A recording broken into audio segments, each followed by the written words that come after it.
Good morning students. आज हम लोग फिर शुरू करते हैं चैप्टर नंबर 7 के बचे हुए न्यूमेरिकल प्रॉब्लम्स।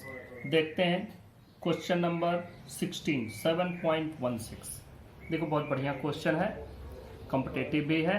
देखो, from a uniform disc of radius R a circular hole of radius r by 2 is cut out.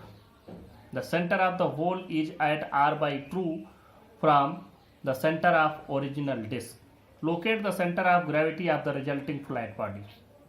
Disc है CD ड्राइव, आप समझ सकते, जो CD होता है एक कॉम्पैक्ट डिस्क, उसको आप एज्यूम कर लीजिए। ये मान लो कि उसके बीच में जो एक होल जैसा होता है, मान लो कि वो पूरा फ्लैट है। अब देखो, इसमें से इसकी रेडियस तो r है। अब इसमें से r/2 रेडियस का, मतलब यह इतना r/2 रेडियस हो गया, या r/2 रेडियस का इसमें से काट के अलग कर दिया गया। तो ये r/2 इसके बीच में से भी काट सकते थे, लेकिन यहाँ लिखा है the centre of hole is at r/2 from the centre of the original disc. तो ओरिजिनल डिस्क का सेंटर ये है, तो कटे हुए पोर्शन का सेंटर कहाँ है, इससे r/2। तो चाहे r/2 यहाँ ले लो, ऊपर ले लो, इधर ले लो, कहीं से भी इसको r/2 डिस्टेंस पर काट देना है। अब जो बच गया उसका आपको सेंटर ऑफ ग्रेविटी बताना है। अब देखो, इसमें न आपकी मोमेंट ऑफ इनर्शिया लगनी है, न angular momentum. This is the simple question of centre of mass.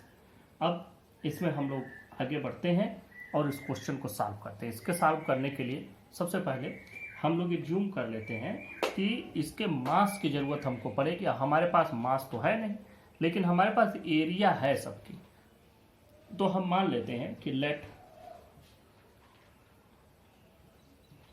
Small m is equal to mass per unit area.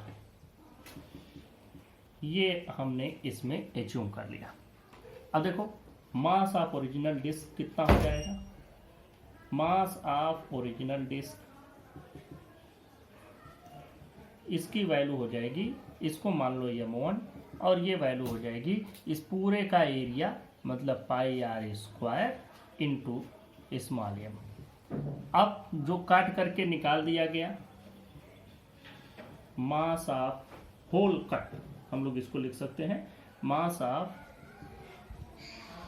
Circular hole cut, इसको m2 मान लो, और m2 की वैल्यू हो जाएगी इसकी एरिया, मतलब पाई, इसका रेडियस है r/2, तो πr/2 होल स्क्वायर m। तो ये वैल्यू आ जाएगी πr² m/4। ये वैल्यू हो गई। अब देखो, जो बच गया, अब हमें उसका चाहिए मास ऑफ द रिमेनिंग पोर्शन। तो हम लोग इसको भी कैलकुलेट कर लेते हैं। मास ऑफ रिमेनिंग पोर्शन,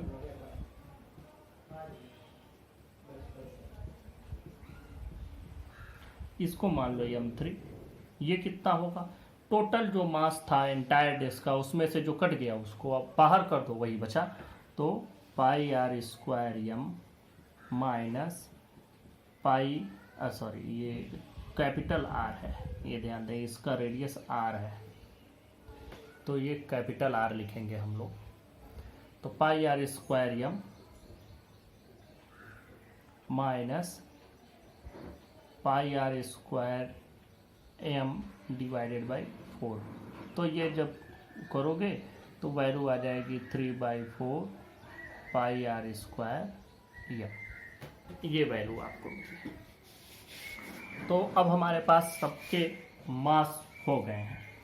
अब है क्या कि जब ये डिस्क पूरी तरह से बिना ओरिजिनल कंडीशन में रहा होगा, जब तक ये होल को हमने कट नहीं किया था उसके पहले, तो देखो, जैसे आप इसको काट करके अलग कर देंगे, तो अब इसका सेंटर ऑफ मास या सेंटर ऑफ ग्रेविटी जो होगी वो थोड़ा इधर खिसक आएगी। वैसे तो हम लोग बीच में इसको रोक लेते, अब इधर का हिस्सा खाली हो गया, तो खाली वाले हिस्से में तो जाएंगे नहीं, हम थोड़ा और पीछे ही बढ़ेंगे इसी लाइन पर, यहीं कहीं हमको इसका नया सेंटर ऑफ मास मिल जाएगा, या सेंटर ऑफ ग्रेविटी मान लो यहाँ पर मिल गया हमको। तो हम लोग यहाँ पर लिखेंगे कि let the new centre of gravity is O2। Let O2 be the new centre of mass. अब चलते हैं, बात करते हैं। चूंकि ये आपका डिस्क है, इसलिए इसका centre of mass, centre of gravity दोनों एक ही जगह होगा। अब बात करते हैं कि जब इसको ओरिजिनल कंडीशन में रहा होगा तो O पर इसका सेंटर ऑफ मास रहा होगा, मतलब कि इस हिस्से का भी centre of mass about O और इस हिस्से का भी centre of mass about O बिल्कुल यहाँ पर बराबर रहा होगा। इधर का मास और इधर का मास बराबर रहा होगा, तभी तो ये सेंटर ऑफ मास रहा होगा ओरिजिनल डिस्क का। तो इसका मतलब कि अगर हम O के अबाउट इसका मोमेंट कैलकुलेट करें कि moment of moment of remaining portion about O is equal to the moment of m2, या जो ये हमने काट के अलग किया है, ये रिमेनिंग पोर्शन तो हमने m3 लिया है, m2 ये है, m2 ये है, और ये पूरा का पूरा हमने मान लिया है m3। इसको m3 लिख देते हैं। तो m2 का moment about O must be equal to the moment of m3 about O। O के अबाउट मोमेंट दोनों का सेम ही होगा, इसलिए कि बिना इसके ओरिजिनल कंडीशन में बजाय बिना इसको कट किए हुए इस जगह पर इसका सेंटर ऑफ मास होता। तो अब हम लोग लिखते हैं moment of m2 about O is equal to moment of m3 about O। चलो अब मोमेंट ऑफ m2 को कैलकुलेट करते हैं। m2 का मोमेंट क्या हो जाएगा? m2 का है मास है पाई r square m by 4 into, अब m2 के लिए डिस्टेंस O से O1 ये डिस्टेंस हो गया, और is equal to moment of m3 का मास देखो 3/4 pi r square m into O2। हमको यही O2 ही कैलकुलेट करना है। तो अब देखो बहुत सारी चीज़ें यहाँ पर कैंसिल हो रही हैं, जो कैंसिल हो रही हैं उनको काट दो। जैसे 4 से 4 कैंसिल हो जाएगा, पाई r स्क्वायर से पाई r स्क्वायर पूरा कैंसिल हो गया, तो ये तो चीज़ें कट गई। यम से यम भी कैंसिल हो गया। हमारे पास क्या बचा? O1। O से O1 की डिस्टेंस है r/2, और यहाँ पर 3 बचा, इंटू O2 की वैल्यू हमको कैलकुलेट करनी है। तो O2 की वैल्यू यहाँ से देखो क्या मिल जाएगी? O2 इज इक्वल टू, ये 3 नीचे आ जाएगा, मतलब r/6। This is the answer of this question. मतलब new centre of mass will be at a distance of r/6 from the center of original disk। Next question पर बात करते हैं 7.17। देखो, a metre stick is balanced at its centre when 2 coins each of mass 5 gram are put one on the top of other at 12 centimeter mark, the stick is found to be balanced at 50 centimeter, balanced at 45 centimeter। What is the mass of meter stick? बड़ा बढ़िया question है। इस question को आप लोग अपनी daily life में implement भी कर सकते हैं। देखो कैसे, ये है क्या कि ये रही मीटर स्टिक। मीटर स्टिक का मतलब 1 मीटर लंबी जो मेजर करने वाला रूलर आता है, 1 मीटर जिसकी लेंथ होती है, जनरली लैबोरेटरी वगैरह में आपको मिल जाएगा। तो ये रहा। अब हम तो जानते हैं कि ये तो यूनिफॉर्मली डिस्ट्रीब्यूटेड होता है, इसका मास कहीं भी ऐसा नहीं होगा कि किसी जगह थिकनेस ज़्यादा किसी जगह थिकनेस कम, तो पूरा बराबर। तो इसका मतलब कि 50 सेंटीमीटर पर हम इसको यहाँ पर रोक सकते हैं। तो इसका मतलब कि इसका पूरा जो सेंटर ऑफ मास है वो उस समय क्या है, ये है 50 सेंटीमीटर। ये अब यहाँ से ऐसे, यहाँ से शुरू होगा, यहाँ से 0 है और यहाँ 100 है, ऐसे। तो 0 यहाँ 1 2 3 4 ऐसे करके जाएगा। तो 50 सेंटीमीटर पर इसका टोटल मास मान लिया यम है। ये भी मान लिया, let small m is equal to mass of metre stick. ये हमने मान लिया कि इसका मास ये हो गया। अब देखो कहा जा रहा है कि 2 कॉइन लिए गए 5-5 ग्राम के और दोनों को एक दूसरे के ऊपर रख करके 12 सेंटीमीटर पर रख दिया गया है। ये क्वेश्चन में घुमाने का तरीका है। वो 10 ग्राम का एक कॉइन भी रख सकते थे, तो यहाँ पर दोनों कॉइन रखा गया 12 सेंटीमीटर पर। ये मान लो 12 सेंटीमीटर, यहाँ से इधर इसको अगर हम मान लें कि ये 12 सेंटीमीटर है, ऊपर लिखते हैं, ये 12 वाला है। अब यहाँ पर रख दिया गया है एक 10 ग्राम का, यहाँ से 10 ग्राम का एक मास रख दिया गया। इसका मास हो गया 10 ग्राम। 5-5 के 2 लिए गए, एक के ऊपर दूसरा रखा गया तो 10 ग्राम हो गया। अब देखो यह 10 ग्राम हो गया। और अब जब इस पर रखा गया है तो आप भी जानते हैं कि अगर एक मीटर स्टिक हमने ली है और कोई भी मीटर स्टिक मैं आपको दिखा भी दूं, मान लो कि ये मीटर स्टिक हमने लिया है ऐसे, तो ये बीच में ऐसे रुका हुआ है, ये आप देख रहे हैं। हम इस पर अगर यहीं पर कुछ रख देते हैं, देखो हम एक चीज़ मान लिए कि हम इस पर इसको रख देते हैं, तो अब ये यहाँ पर नहीं रुकेगा। अब इसको अगर हमको इसको रोकना है या सेंटर ऑफ मास चाहिए तो हमको थोड़ा सा और इधर खिसकना पड़ेगा, तभी ये रुक पाएगा। तो यहाँ पर भी यही कंडीशन हुई। जब इसको रखा गया तब क्या हुआ कि तब इसके जो बैलेंस का पॉइंट है, अब ये 45 सेंटीमीटर पर बैलेंस हो रहा है। अब ये यहाँ पर बैलेंस हो रहा है 45 सेंटीमीटर पर।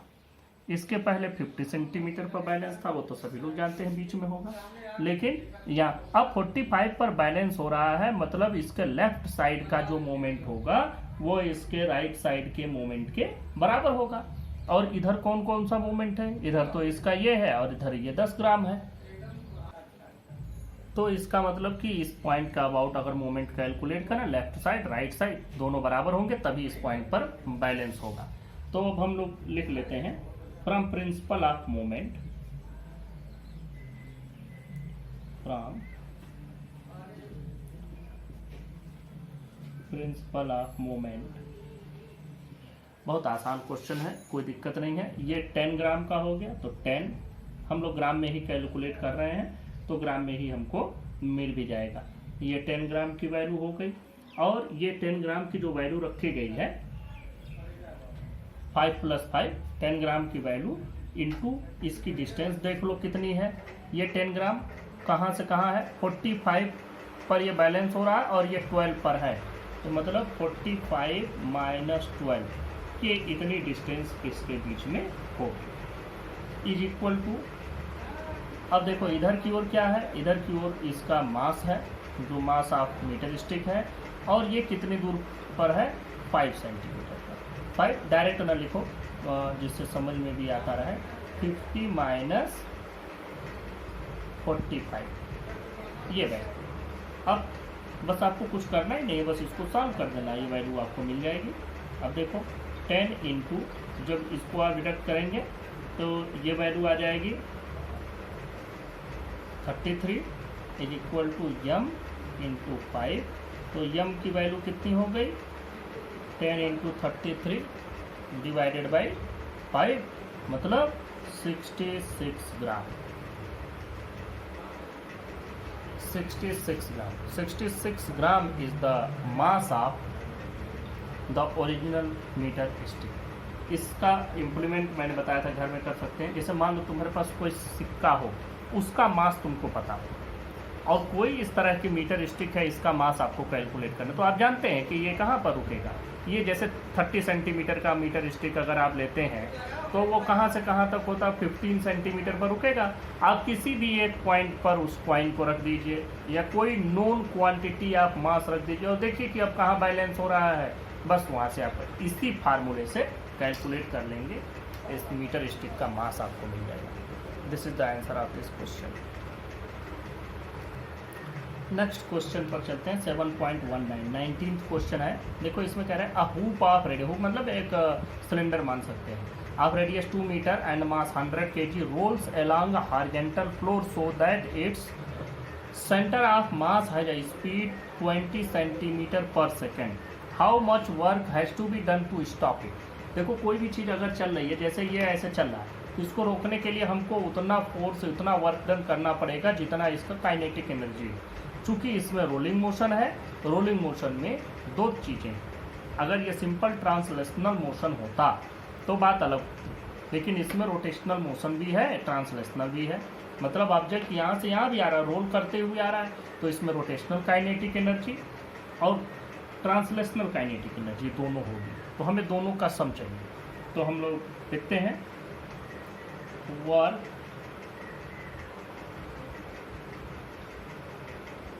रिक्वायर्ड टू स्टॉप, इसको W मान लेते हैं, is equal to rotational kinetic energy, मैं लिख नहीं रहा रोटेशनल, आप लोग लिख लीजिएगा, प्लस ट्रांसलेशनल काइनेटिक एनर्जी, दोनों काइनेटिक एनर्जी के बराबर चाहिए। बस अब ये क्वेश्चन सॉल्व हो गया, फिजिक्स इसका यही कंप्लीट। ये कितना होगा, ये होगा हाफ आई ओमेगा स्क्वायर, और ये कितना होगा हाफ एम वी स्क्वायर। अब देखो वैल्यू रखो, हाफ आई की वैल्यू कितनी होगी, आई की वैल्यू होती है M R square omega square plus half, ये आपका इसको एक ही रेडियस, एक ही मास लिखते हैं, क्योंकि स्मॉल एम अगर मास लिख रहे हैं तो स्मॉल एम ही लिखते हैं, प्लस हाफ ये हो गया एम वी स्क्वायर। अब इसमें देखो दोनों में आप अगर चाहें तो कॉमन ले सकते हैं। कॉमन लेने के पहले एक और काम कर लेते हैं। हम लोगों को मालूम है एक relation V is equal to R omega, हम लोग रिलेशन पढ़ेंगे। तो या तो इस ओमेगा को V में बदल डालो, और अगर इस ओमेगा को V में बदलते हैं तो ओमेगा इज इक्वल टू क्या हो जाएगा V बाई आर, तो रख दो इसको और आसान हो जाएगा। तो हम लोग रखते हैं हाफ एम आर स्क्वायर, और ये हो जाएगा V square by R square plus half M we square. अब इसको और सॉल्व करो, आर स्क्वायर से आर स्क्वायर कैंसिल, क्या बचा half M we square plus half M we square, और ये पूरा कितना हो गया M we square.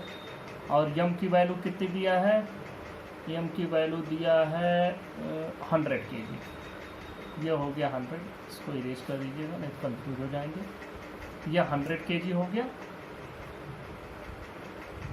M we की वैल्यू देखो 20 सेंटीमीटर पर सेकेंड है, तो हमको इसे मीटर पर सेकेंड में बदल लेना होगा।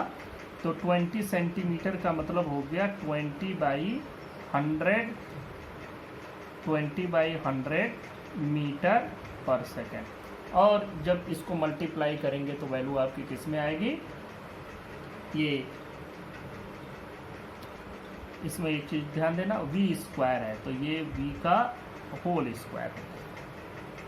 अब देखो जब आप इसको सॉल्व करेंगे, अब तो सब कुछ आप ही के ऊपर है, अब वो करना क्या है, देखो 100 इंटू 20 इंटू 20 बाई 100 इंटू 100, 100 इससे कैंसिल हो जाएगा पूरा, 100 से आप इसको कैंसिल कर दीजिए 5 टाइम्स, 5 से इसको कैंसिल कर दीजिए तो क्या मिला 4 जूल।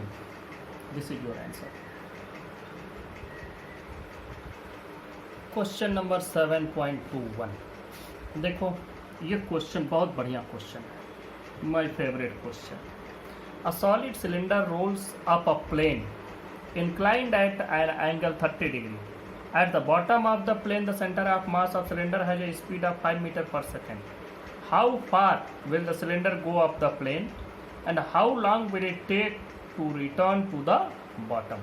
देखो ये यहाँ से ऐसे रोल होते हुए जा रहा है, इस तरह से सिलेंडर है, उधर भी होगा, तो अब ये रोल होते हुए इस पर जा रहा है, और यहाँ पर जो इसकी बॉटम पर इसकी स्पीड है वह स्पीड भी आपको दिया है, वह स्पीड आपको दिया गया है 5 मीटर पर सेकेंड। यहाँ पर इसकी स्पीड 5 मीटर पर सेकेंड है, और आपसे पूछा जा रहा है कि यह इस पर कितनी ऊंचाई तक चला जाएगा। मतलब कितनी दूरी तक इस इंक्लाइंड प्लेन पर ये पहुंच जाएगा। तो मान लो कि ये यहाँ से यस डिस्टेंस तक चला जाएगा। लिख कुछ भी नहीं रहा है, सिर्फ आपको फिगर देख करके ही समझना है। मान लिया कि ये यस डिस्टेंस तक चला जाएगा, तो उस समय इसकी यहाँ से हाइट क्या होगी, हाइट मान लो कि एच होगी। इस समय इसकी हाइट को भी मान लो h, h is the height, s is the distance on inclined plane. अब बात करते हैं कि ये क्वेश्चन सॉल्व कैसे होगा। सॉल्व ऐसे होगा, यहाँ पर ये रोल कर रहा है, there is no potential energy at the bottom of plane, only kinetic energy, and there are two types of kinetic energy, that is rotational as well as translational.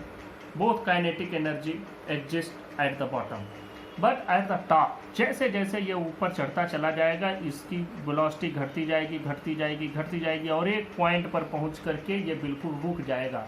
वही मैक्सिमम हाइट होगी, maximum distance होगा। वहाँ पहुंच करके इसकी velocity zero, अब ये वापस आना शुरू होगा। तो आप सोचें कि यहाँ जब वेलोसिटी जीरो हो जाएगी तो क्या उसके पास काइनेटिक एनर्जी होगी? नहीं, ओनली पोटेंशियल एनर्जी। क्या होगी पोटेंशियल एनर्जी? mgh। तो mgh पोटेंशियल एनर्जी हो जाएगी और वह mgh की पोटेंशियल एनर्जी किसके बराबर होगी? जो यहाँ पर इसके पास टोटल काइनेटिक एनर्जी है। तो total kinetic energy will be equal to the total potential energy at this point. इसमें फ्रिक्शन में भी कुछ जाएगा, लेकिन उसको इस क्वेश्चन में इग्नोर कर दिया गया है, फ्रिक्शनल फोर्सेज को इग्नोर किया गया। तो अब हम लोग इसको सॉल्व करते हैं।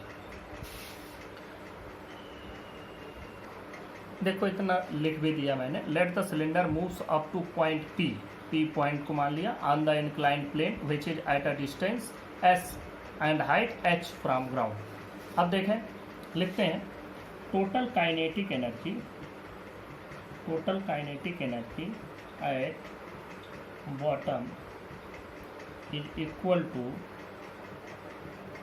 total potential energy at point P। यहाँ पर टोटल काइनेटिक एनर्जी लिखो, हाफ mv स्क्वायर, ये हो गया translational kinetic energy, plus half I omega square, ये रोटेशनल काइनेटिक एनर्जी, और वहाँ पर जो इसकी पोटेंशियल एनर्जी होगी वो mgh हो जाएगी। अब बस बाकी चीज़ें अब आपको सॉल्व कर लेनी है। वैल्यू पुटअप करो, हाफ mv स्क्वायर में यही रहेगा, प्लस हाफ, देखो ये है एक सॉलिड सिलेंडर। सॉलिड सिलेंडर का जो मोमेंट ऑफ इनर्शिया होता है वो होता है हाफ mr स्क्वायर, ये होता है। और ओमेगा स्क्वायर को हम लोग चेंज कर लेते हैं, ओमेगा को लिख सकते हैं v by R, omega can be written as v by R. तो ओमेगा स्क्वायर हो जाएगा v square by R square is equal to mgh। अब देखो बहुत सारी चीज़ें यहीं आप कैंसिल भी कर दें। पहली चीज़ m से m, पूरा m कैंसिल कर सकते हैं कॉमन लेकर के, सीधा काट दिया। दूसरी चीज़ यहाँ से r स्क्वायर से ये आर स्क्वायर भी कैंसिल हो जाएगा। क्या बचा? 1/2 V square, 1/2 V square plus 1/4 V square equal to G H, और इन दोनों को ऐड करेंगे तो 3/4 V square is equal to G into H. हमको क्या कैलकुलेट करना है? हमको कैलकुलेट करना है यहाँ पर ये यस की वैल्यू। तो G H can be written as, H को हम क्या लिख सकते हैं? अगर इस हाइपोटेन्यूज के टर्म में हमको लिखना हो एंगल से, तो एंगल का हाइपोटेन्यूज और परपेंडिकुलर के साथ जो रिलेशन बनता है दैट इज साइन। अगर हम साइन 30 लेते हैं, यही देखो, अगर हम साइन 30 लेते हैं तो क्या वैल्यू होगी? H by s. तो h can written as s sine 30, तो g into s sine 30 degree. अब आपको यही यस पता करना है, तो ये वैल्यू कितनी हो जाएगी? G into s into 1/2, sine 30 degree की वैल्यू 1/2। तो फिर यस की वैल्यू कितनी हो जाएगी? यस की वैल्यू हो जाएगी, देखो 3v² बाई 4, ये g यहाँ पर डिवीजन में चला जाएगा और 2 इसमें मल्टीप्लाई हो जाएगा। ये वैल्यू हो गई। अब आपको ये वैल्यू पुट अप कर देनी है यहाँ पर जो भी आ रहा है। जब इस वैल्यू को आप रखेंगे तो आप देखें क्या मिलेगा। यहाँ से 2 से ये 4 कैंसिल हो जाएगा 2 टाइम में, 3v²/2g। पूरा फार्मूला बना रहे तो बिल्कुल लास्ट में वैल्यू पुट अप करनी चाहिए। तो ये हो गया 3v²/2g। 3v की वैल्यू देखो आपने, देखिए यहाँ पर दिया गया है 5 मीटर पर सेकेंड, ये यही है 5 मीटर पर सेकेंड। तो 5 × 5 v² है, डिवाइडेड बाई 2 × 9.8। जब ये वैल्यू रखेंगे, अगर हम डायरेक्ट 10 रख देते तो और भी आसानी से रिजल्ट आ जाता था। तो 5 से 2 ये कैंसिल हो जाता। फिर 9.8 रखने पर आपको मिलेगा 3.8 metre. This is first answer. This is first answer. Now we move to the second answer. अब हम लोग सेकेंड आंसर पर चलते हैं। इसको हम लोग, इसमें टाइम निकालना है कि कितने देर में ये यहाँ से यहाँ पहुँचा और यहाँ रिटर्न हुआ। टोटल टाइम चाहिए यहाँ से यहाँ जाने का और आने का। तो हम लोग आधा निकाल लें, आधा उतना ही होगा। जितने देर में ये जाएगा उतने देर में लौटेगा भी। ये तो आप लोग पढ़े ही हैं। तो हम लोग बात करते हैं कि for motion along inclined plane, इसको हम लोग थोड़ा जुगाड़ से निकालेंगे। For motion along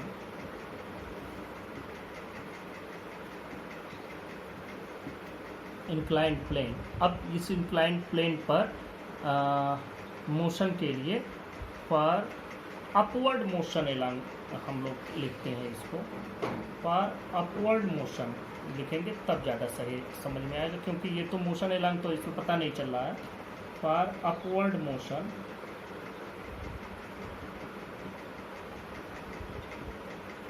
along inclined plane. अब देखो यहाँ हमारे पास जब हम अपवर्ड मोशन की बात करते हैं तो यहाँ पर तो हमारे पास जो इनिशियल वेलोसिटी है u, इसकी वैल्यू है 5 मीटर पर सेकेंड। जब फाइनल वेलोसिटी इसकी क्या है v = g। हमको टाइम निकालना है। देखो और एक्सेलरेशन, यहाँ पर 2 कंपोनेंट बन जाएंगे एक्सेलरेशन के, कुछ हॉरिजॉन्टल भी कुछ वर्टिकल भी। तो हम उधर जाएंगे ही। देखो हम लोग क्या करते हैं, v = u + at। इस फार्मूले से v की वैल्यू 0 = u की वैल्यू 5 + a × t। तो यहाँ से देखो, यहाँ से अगर हम इसको करते हैं -5 हो जाएगा इधर। तो a की वैल्यू क्या मिलेगी, -5/t। और इसी को v² = u² + 2as से अगर करें तो v² की वैल्यू 0 = u² की वैल्यू 25 + 2a × s। यहाँ से देखो a की वैल्यू क्या आएगी, ये -25 हो जाएगा, divided by -25 divided by 2s। ये यस को 5 ना समझ लेना, ये 2s है। अब देखो ये भी a ये भी a, तो दोनों को बराबर कर देंगे तो आपको वैल्यू मिल जाएगी। यस की तो वैल्यू हम लोग ऑलरेडी कैलकुलेट कर चुके हैं 3.8 मीटर। तो बस कुछ करना ही नहीं है। इन दोनों को, इसको इक्वेशन 1 2 बना लो और अच्छा रहेगा। From equation 1 and 2 -5/t = -25/2s। अब देखो यहाँ से ये माइनस से माइनस कैंसिल हो जाएगा, 5 से ये 25 भी 5 टाइम्स कैंसिल हो जाएगा, माइनस से माइनस कैंसिल हो गया। तो क्या बचा है आपके पास, ये 5t = 2s। तो अब और थोड़ा सा कैलकुलेट करो। 2s का मतलब 2 × 3.8 और इसका मतलब t = क्या हो जाएगा, t = हो जाएगा 2 × 3.8 डिवाइडेड बाई 5। और जब आप इसको डिवाइड करेंगे तो मिलेगा 1.5 second. This is not answer. मैं यहाँ आंसर लिखने जा रहा था क्योंकि ये आधे दूर की हुई यहाँ से यहाँ तक के लिए। तो time taken in returning, total time कितना हो जाएगा, इतना ही जाने में लगा उतना आने में लगा। तो यहाँ लिख देते हैं 10 total time taken to return, इसको टी मान लो, कितना हो जाएगा 2 into T, 2 into 1.5 is equal to 3 second. Now this is your answer. ये 3 सेकेंड लगा, एक आंसर ये हो गया और एक आंसर आपका 3.8 हो गया। इसको आप इरेज कर दीजिएगा।